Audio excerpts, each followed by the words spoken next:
So let's go further with question 7. So let's read this question. What are casmogamous flowers? This is a trick question, and questions like this you need to read the question properly. Okay, students. So what are they asking? What are casmogamous flowers? You're supposed to write what are casmogamous flowers. That is one point. Second, can cross-pollination occur in cleistogamous flower? Trick over here, they're asking what a casmogamous flower and they want to know whether cross-pollination occurs in cleistogamous flower. Okay, and lastly, give reason for your answer. So again, 3 points, 3 things to be covered. So the answer goes like, casmogamous flowers are open flowers, exposed stamen and stigma, which facilitates cross-pollination.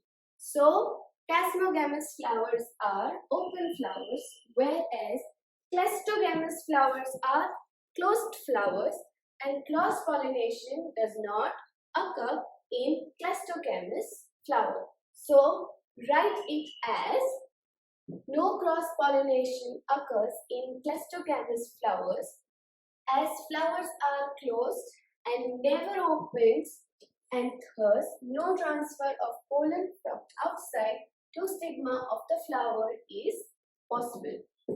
Okay, students? So that is your answer. Now to remember this answer, there is another way as well. So just characterize your answer in 3 categories, like make 3 columns. One category, the other one for casmogamous flower, and the other one for cleistogamous flower.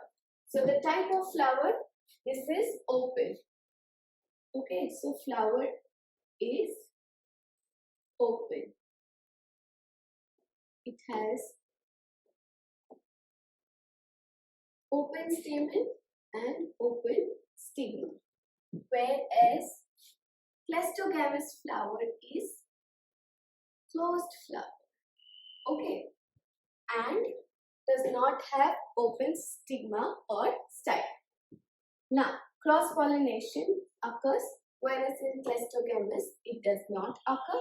And lastly, transfer of pollen occurs in casmogamous flower, whereas it does not occur in cleistogamous flower.